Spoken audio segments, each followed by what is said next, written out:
Hey everyone! Today we're not just talking about history. We're talking about an obsession.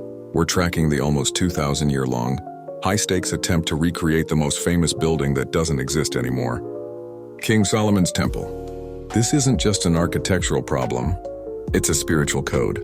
The Spanish visionary named Juan Bautista Villalpando, born in 1552, this Spanish Jesuit scholar wasn't just smart. He was absolutely consumed by the temple. Villalpando looked at the detailed descriptions of the temple in the book of Ezekiel and saw a blueprint for perfection. He didn't think of it as just a stone building. He saw an archetype, a heavenly megalithic Jerusalem, a perfect model. He co-authored a massive 3-volume commentary on Ezekiel.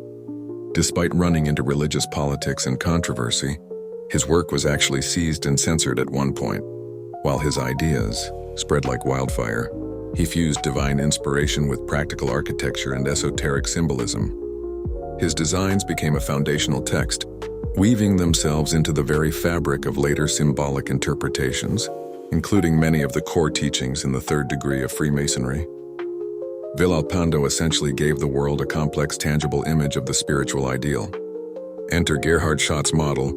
Let's jump ahead about 100 years to the early 18th century and meet Gerhard Schott, born 1641 and passing 1702. He was a German lawyer and music enthusiast with serious connections.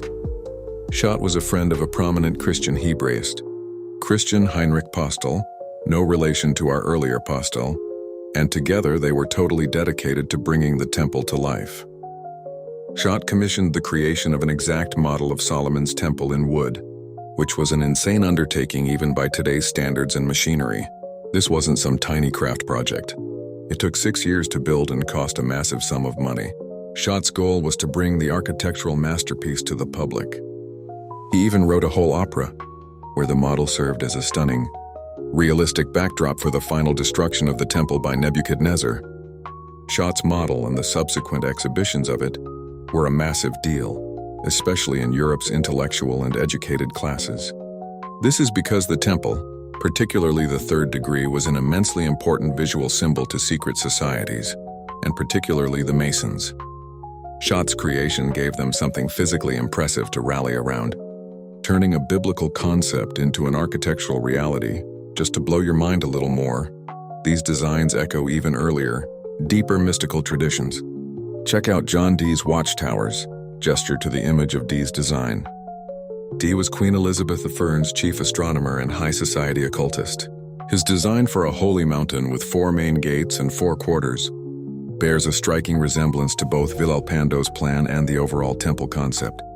It's almost as if many groups across different times and cultures, the Masons, the Rosicrucians, the Kabbalists, etc., were all working from the same transcendent archetype of a perfectly ordered, heavenly sanctuary.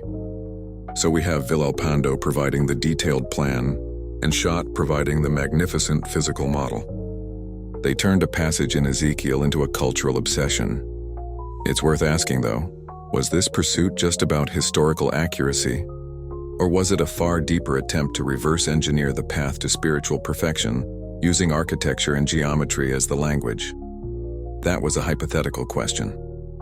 This whole story shows us how deeply interwoven faith, architecture, and esoteric study were in the formation of modern Western mysticism.